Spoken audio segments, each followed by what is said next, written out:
Third one जो type है वो है on the basis of holes, ठीक है, on the basis of holes. जैसे मैंने आपको अभी पीछे कहा ना कि कुछ कैथेटर्स होते हैं जिनमें यहाँ पे एक ही होल होता है एंड पे, और कुछ कैथेटर्स होते हैं जिनमें साइड होल्स भी होते हैं। तो हम लोग उन्हीं होल्स के बेसिस पे अभी इनकी कंपैरिजन करेंगे। On the basis of holes हमारे पास 3 टाइप्स है। एक होता है जस्ट एंड होल कैथेटर, एक होता है just side holes catheter, side holes, and the third one we have is both, जिनमें हो साइड होल्स भी हो और एंड हो, जिसमें हमने पढ़ा क्या, पिगटेल एंड स्ट्रेट कैथेटर्स। अब ये दोनों कौन से वाले हैं? एंड होल का मतलब ये है कि ये मेरे पास कैथेटर है और यहाँ पे सिर्फ एक ही होल है जो कि एंड होल कैथेटर्स है। ओके, सिंगल होल हो और एंड पे हो, alright.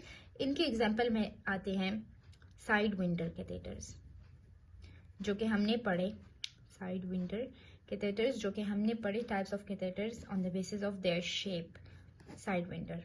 Okay, the second one we have is जिनमें साइड होल्स हो, यानी ये कैथेटर है, यहाँ से ये ब्लॉक है और ओनली साइड से यहाँ पे होल्स हैं इनमें, तो इन्हें कहते हैं साइड होल कैथेटर्स। इनमें आती है Foley catheter. Foley catheter urine draining के लिए यूज होता है। Okay, Foley catheter urine draining वगैरह उनके लिए यूज होता है। Then we have both of the holes जो यहाँ एंड पे भी हो साइड पे हो, इनके एग्जांपल में पिगटेल कैथेटर आते हैं। Okay, pigtail catheters. The fourth type of catheter हमारे पास जो कि है वो है types of catheter on the basis of properties. अगर थोड़ा सा रिवाइज करें तो हमने पहले पढ़ा on the basis of shape, जिसमें straight, pigtail, cobra, side winder, ये on the basis of shape हमारे पास डिफरेंट टाइप्स ऑफ कैथेटर्स आते हैं। फिर हमने पढ़े on the basis of their function, जिसमें डायग्नोस्टिक एंड थेरेप्यूटिक कैथेटर्स आते हैं। फिर हमने होल्स के टाइप पढ़ी। नाउ अब हम पढ़ रहे हैं on the basis of their properties. ये हमारे पास आते हैं सिलेक्टिव कैथेटर, सिलेक्टिव यानी हम अपनी मर्जी से इनको सेलेक्ट करें ऑन द बेसिस ऑफ जो हमें चाहिए, लोकेशन हो या ऑर्गन हो, उसके अकॉर्डिंगली हम खुद सेलेक्ट करें। ये हमारे पास 50 to 125 सेंटीमीटर लॉन्ग होते हैं, सॉरी मिलीमीटर लॉन्ग होते हैं, और इनकी हमारे पास फिर मजीद दो टाइप्स हैं। The first one is arch vessel, The second one is visceral. Visceral यानी जो वो कैथेटर जो ऑर्गन के लिए यूज हो, ये हमने डायग्नोस्टिक टाइप ऑफ कैथेटर में भी पढ़ा था। डायग्नोस्टिक टाइप में हमारे पास विजरल आते हैं। आर्च वेसल जो क्या है, ये हमारे पास वो वेसल्स जहाँ पे आर्च हो, ठीक है। आर्च ऑफ एओर्टा में हमारे पास आर्चेस होती हैं। उसके अलावा हमारे पास तो ये हम कहाँ पे यूज करते हैं, सेरिब्रल आर्टरीज में। सेरिब्रल आर्टरीज में अगर हम यूज करते हैं तो इसके लिए जो कैथेटर लेते हैं, जैसे हमने कहा कोरोनरी के लिए हम लोग जटकिन लेते हैं, ठीक है। रीनल के लिए हम लोग साइमन लेते हैं। विजरल में हमने पीछे पढ़ा कि इसमें हम लोग कोबरा कैथेटर्स लेते हैं। तो सेरिब्रल के लिए जो कैथेटर्स लेते हैं उनका नाम है हेड हंटर, H1 भी इसको कहते हैं, एंड JBI, यस JBI इसका फुल फॉर्म आप देख लें। आपका ये जो असाइनमेंट है वो यही है कि इन तमाम जो कैथेटर्स हैं इनके पिक्स आपने देखनी है और इनको ड्रॉ करना है, तो तभी आपको इजीली क्लियर हो जाएगा। एक छोटी सी चार्ट आप यूं करके ड्रॉ कर लें, ऊपर हर कैथेटर का नाम लिखें और नीचे उनके अकॉर्डिंगली शेप बना लें। ओके, सेरिब्रल कैथेटर्स हमारे पास टाइप है आर्च वेसल में। Second one we have complex, इधर आती हैं कोरोनरी वाले। कॉम्प्लेक्स में कोरोनरी वाले आते हैं, जिनमें हमने क्या कहा था, जटकिन। रीनल के लिए है तो साइमन। ओके, कोरोनरी के लिए जटकिन, रीनल के लिए Simon. Head hunter for cerebral and JBI as well. Okay, then the second one are visceral catheters. Visceral catheters हमने पढ़ा है डायग्नोस्टिक टाइप में भी। विजरल कैथेटर के एग्जाम्पल में आते हैं end hole catheters. End hole catheters भी हमने पढ़े हैं on the basis of their holes. End hole catheter में साइड विंडर कैथेटर्स आते हैं, इनमें कोबरा कैथेटर्स आते हैं, तमाम ये सारी की सारी, ठीक है। विजरल चूंकि ऑर्गन के लिए, हर ऑर्गन के लिए हम लोग जब कैथेटराइजेशन प्रोसेस करते हैं, ठीक है, तो अकॉर्डिंग टू द लोकेशन हम लोग अलग अलग कैथेटर लेते हैं। हमने पहले भी कहा है जो विजरल कैथेटर्स होते हैं ये सी शेप कैथेटर्स होते हैं और इनमें हम लोग लेते हैं रोश कैथेटर्स। लेकिन अब हमें अगर पेनक्रियाज के लिए करना है तो पेनक्रियाटिक लेंगे, पेनक्रियाज के लिए अलग है फॉर एग्जांपल, ठीक है। सेम वे सीलिएक के लिए अलग है, गैस्ट्रिक के लिए अलग है, हेपेटिक फॉर लिवर, ठीक है। अदरवाइज इनके अलावा एंड होल में हमारे पास कोबरा, साइड विंडर वो तमाम आते हैं, वो भी आप इसकी एग्जांपल में लिख सकते हैं। ओके तो ये हमारे पास proper on the basis of properties हैं सेलेक्टिव कैथेटर जिनमें हमने वो आर्च वेसल पढ़ा और विजरल पढ़े। The second one we have are haemodynamic catheters, haemodynamic catheters. अब हीमोडायनामिक कैथेटर्स क्या करते हैं कि ये हाइपरटेंशन के लिए यूज होते हैं ये कैथेटर्स। हाइपरटेंशन अगर हमने देखनी हो पोर्टल की और पोर्टल प्लस पल्मोनरी, ठीक है, ये कैथेटर्स यूज होते हैं उसमें। हीमोडायनेमिक जो कैथेटर्स होते हैं इनमें भी बैलून लगा होता है, ओके, स्मॉल बैलून इधर लगा होता है, लेकिन वो बैलून अकॉर्डिंग टू हम लोग जहां पे लगा होता है ये पूरा का पूरा वेसल है टूवर्ड्स द बॉडी पार्ट कहलाती है proximal, away from the body part कहलाती है डिस्टल। ओके तो जो हमारे पास वेसल बॉडी की तरफ हो, ठीक है, वो कहलाती है प्रोक्सिमल पार्ट। जो पार्ट बॉडी से अवे हो वो कहलाती है डिस्टल पार्ट। अब बैलून अगर यहाँ पे लगा हो तो ये प्रोक्सिमल पार्ट पे लगी है, अगर डिस्टल पार्ट पे लगी हो तो ये डिस्टल पार्ट कहलाएगी। तो according to the location of the balloon in a catheter, haemodynamic catheters के फिर 3 टाइप हैं। Okay, Swan catheters,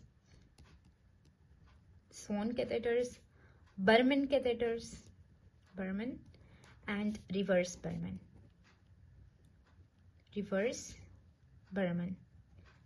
catheters। इसमें क्या होता है स्वॉन में कि बैलून लगा होता है प्रोक्सिमल और इधर क्या होता है डिस्टल पे लगा होता है बैलून और इधर भी प्रोक्सिमल। ओके, रिवर्स और स्वॉन पे हमारे पास प्रोक्सिमल है, जो सिंपल बर्मन है उधर बैलून हमारे पास डिस्टली लगा होता है। ओके तो इसके अलावा इसकी जो डिफरेंसेस हैं वो ये हैं कि हमारे पास बर्मन में यहाँ पे जो सिंपल बर्मन है इसमें हमारे पास साइड होल्स होते हैं और इसमें हमारे पास एंड होल्स होते हैं, ये भी डिफरेंस है। रिवर्स बर्मन भी एंड होल की एग्जाम्पल में है जिसमें हमने विजरल पढ़ा था, कोबरा, सी शेप वगैरह होते हैं इसमें, और side holes Berman, simple Berman. Reverse Berman end hole है और साइड होल्स जो सिर्फ हो वो बर्मन है। बाकी इसमें ऐसा कुछ नहीं लिखा होल्स के बारे में, लेकिन ये भी इसके भी जो कि ल्यूमेंस हैं वो 5 होते हैं, 2 to 5 होते हैं, ठीक है। ल्यूमेन का मैंने आपको समझाया है कि ल्यूमेन कैसे कहते हैं कि फॉर एग्जाम्पल ये कैथेटर है, कैथेटर के यहाँ पे लगे होते हैं साइड्स में मजीद मिनी कैथेटर्स, इसको नाम दे देते हैं। अब चूंकि 2 to 5 है, ठीक है, तो यहाँ पे हमारे पास एक कैथेटर हुआ, यहाँ पे दूसरा हुआ, यहाँ पे तीसरा हुआ। लेकिन इस स्वॉन कैथेटर्स की जो खास बात है जो कि हमारे पास बाकी कैथेटर्स से डिफरेंट है वो ये है कि इसके साथ प्रेशर मॉनिटर लगा होता है। प्रेशर मॉनिटर क्या करता है, जैसे ये मेड वगैरह कॉन्ट्रास्ट के लिए है, ये वाला हमारे पास प्रेशर मॉनिटर है, ठीक है, ये वाला प्रेशर मॉनिटर है, तो ये हमारे पास हीमोडायनेमिक है ना, तो यहाँ इन दोनों का प्रेशर ये कैलकुलेट करता रहता है, कॉन्स्टेंटली प्रेशर देता है। तो ये वाला जो ल्यूमन है इसके साथ ये लगा होता है, ये स्वॉन कैथेटर्स की एक खास बात है, ठीक है। तो पहले हमने अगर थोड़ा सा हम जल्दी से इसको रिवाइज करें तो क्लासिफिकेशंस में हमने पढ़े, एक दूसरे से मिलते जुलते हैं तमाम, लेकिन फिर भी डिफरेंस किया गया है उनकी according to their shape, according to their function, ठीक है, शेप, फंक्शन, प्रॉपर्टीज, होल्स, 1 2 3 4, ठीक है, जो शेप है अकॉर्डिंग इसमें स्ट्रेट, पिगटेल, कोबरा, हर एक कैथेटर के अपने अपने शेप होते हैं। कोई जे शेप है जैसे जटकिन कैथेटर, वो तमाम आप इसमें लिख सकते हैं। According to the function it's very easy. कुछ कैथेटर्स हमारे पास डायग्नोस्टिक पर्पसेस के लिए यूज होते हैं, कुछ कैथेटर्स हमारे पास थेरेप्यूटिक पर्पसेस के लिए यूज होते हैं। डायग्नोस्टिक में हमारे पास जैसे एंजियोग्राफिक स्टडीज में हम लोग डायग्नोज करते हैं कि कहीं पे नैरोइंग हुई हो, प्लेक हो या कुछ हो, तो वो डायग्नोस्टिक कहलाती है। थेरेप्यूटिक जो हम थेरेपी के लिए कराए, जिसमें हम लोग ड्रेनेज करते हैं एब्सेस का, फ्लूइड का, चाहे प्लूरल हो, एसाइटीज हो, जहां से भी हो, तो वो थेरेप्यूटिक पर्पसेस के लिए कहलाती हैं। इनमें हम लोग बैलून स्टंटिंग वगैरह वो भी करते हैं, बैलून इन्फ्लेशन प्रोसेस भी करते हैं, और इसमें सेंट्रल वेनस कैथेटर को भी प्लेस करते हैं, जो कि सेम एज दीज हैं, जिनमें ल्यूमेंस होते हैं डिफरेंट। इनमें हमारे पास tunnelled, non tunnelled and subcutaneous catheters आते हैं। Alright, according to on the basis of their properties हमने कहा सेलेक्टिव कैथेटर है एंड हेमोडायनामिक कैथेटर्स हैं। सेलेक्टिव कैथेटर्स में हमारे पास आर्च वेसल के लिए यूज कैथेटर्स में हमारे पास आर्च वेसल के लिए यूज होते हैं, जिसमें सेरिब्रल अलग से हैं, और कॉम्प्लेक्स में जो ऑर्गन्स के लिए हैं, जटकिन, साइमंस वगैरह, वो अलग से हैं।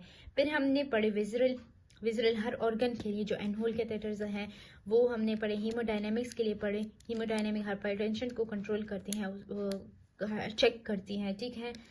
तो ये हमारे पास सारे के सारे क्लासिफिकेशन है ऑफ कैथेटर्स। आप छोटे से कोई अपने लिए ड्रॉ करें, चार्ट ड्रॉ करें, और उसके हर एक लिखें, हर एक टाइप ऑफ कैथेटर लिखें, और फिर उसके आगे उनकी एग्जांपल्स लिखें। तो इस तरीके से आपको इंशाल्लाह इजीली लर्न हो जाएगा। अब लास्ट आते हैं, लास्ट कैथेटर के बारे में जो हमने पढ़ना है वो है इसकी मेजरमेंट्स।